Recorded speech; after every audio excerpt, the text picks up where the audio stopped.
Most video games try to suck you into the worlds they create.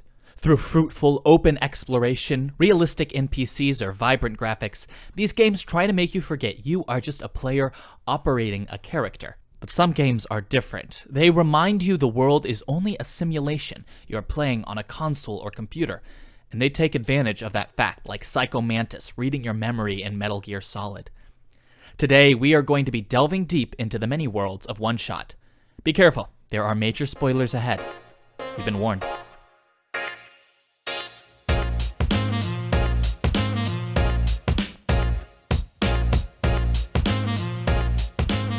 OneShot is a top-down puzzle game developed by Little Cat Feet in a similar vein to Undertale, although OneShot was originally released in 2014, the year before.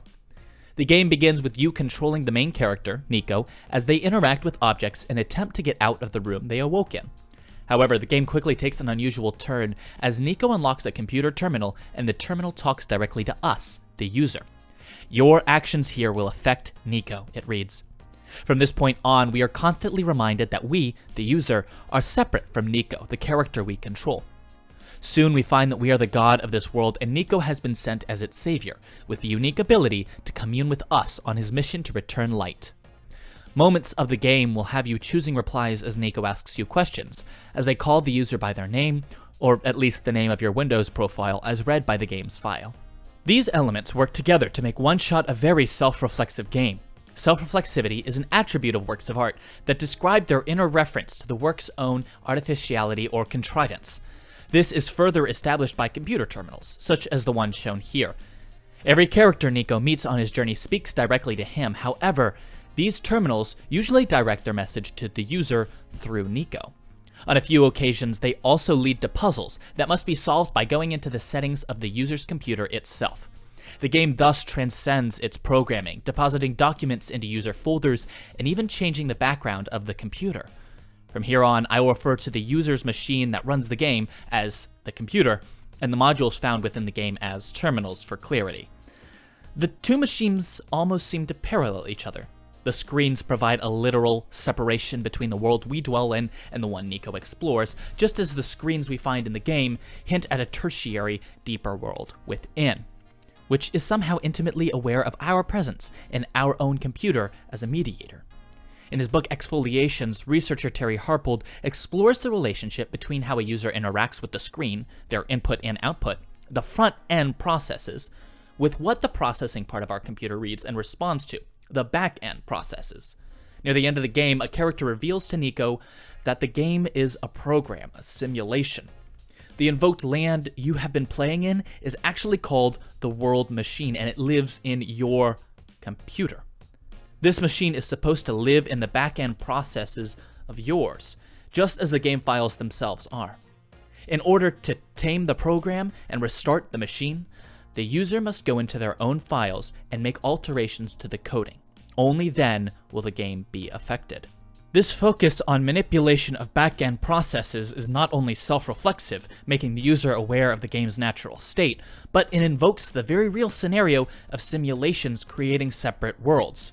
Now, in order to fully realize what the game is doing with the limits of digital space, we need a way to visualize and communicate the separations.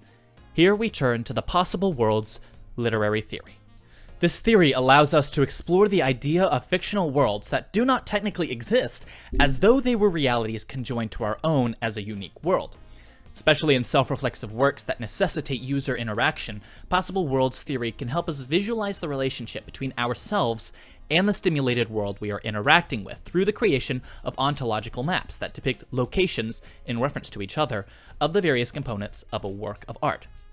In the possible worlds of hypertext fiction, researcher Alice Bell uses the theory to explore the relationship text-based interactive fiction can have with its user, and her study will serve as a foundation for our own mapping out of OneShot. To get an idea of the traditional relationship between a media and the user, let's look at a map of a classic novel, Moby Dick. In the actual world, where we exist, there is an author, Herman Melville, the reader, ourselves, and the text, Moby Dick. Now one could think of Moby Dick as a doorway into another world, the textual world, which in this case has two parts. The narrating textual world, which includes Ishmael some years after the action of the text, and the person they are relating the story of the whale to. In this case, we don't know who that is, but unlike a novel such as Tristram Shandy, it is important to note that this narratee is separate from the reader. Ishmael is speaking to someone who exists in his world, and the reader does not. Then there is the story that Ishmael tells, where the action takes place.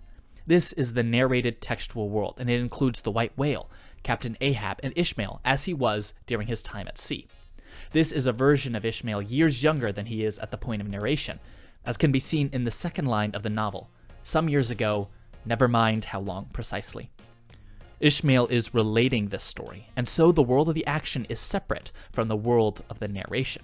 So in the end, we have three worlds, with the actual world adjoining the narrating textual world through the bridge of the book, and the narrated textual world nested inside of it. It may seem a bit complicated, but really nothing unusual is happening here. The reader's experience of the novel is straightforward, and even when the book lies unread, the story still exists in its raw textual form. This is not the case in OneShot. Let's look at its ontological map. Our actual world is quite similar to Moby Dick, and the full scope of it is exactly the same, as the actual world is still our own. Some roles have changed, such as the terminology for author and reader, as well as the presence of a computer. I think it is helpful to visualize the user's computer as a nested subworld for reasons that will be clear shortly. Then, of course, we have the narrator, which is the disembodied third perspective camera, and the user reappearing as the narratee. In respect to narration, modern video games are modeled much closer to theatrical rather than textual forms. The active agents speak directly to us, the user, mediated through the barriers of the subworld they exist in. At its base, the program files are the active agents, and the computer is the mediating subworld. Then inside, we have the narrated textual world. Now, there are technically two worlds here, as Nico is not from the world machine the game takes place in, but we do see visions of that world. It isn't that important to what we are speaking on, so I chose not to include it. The narrated textual world is the world machine. This is where Nico is, every character they interact with, and every puzzle they solve. Then, of course, we have the terminals. Towards the end of the game, we are told that the being speaking to us is a manifestation of the decaying world itself. So, in some way, the terminal occupies the same space as the narrating textual world. Yeah, it's complicated, but I think we have a better idea of the relationship between these spaces because of this visualization.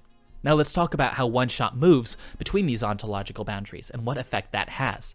Alice Bell writes that the possible worlds are regarded as the product of human mental processes and as such are immaterial.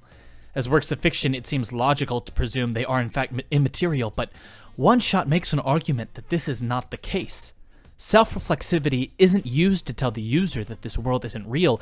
It reminds the user that there is a very tangible aspect to fiction. Just as dreams and stories can be tangibly traced to the neurons in our brain, so too can a program be altered from the outside by inspecting its roots that burrow deep into our computers. The world machine is deeper than our screen. Such physicalizing also invokes a discussion of who controls digital space. We are in control of the world machine because it exists on our computers. However, it can make changes to the computer too. And without an adept knowledge of our own machines, the game does not let us continue. We must prove our own competency. The user is told they owe the world something. When we interact with that first terminal, we are asked if we are sure we want to proceed. The game asks us to take responsibility for the programs we decide to host, itself included. Possible worlds theory allows us to realize how the program takes control of our computer and reminds us that no work of art is a one-way street.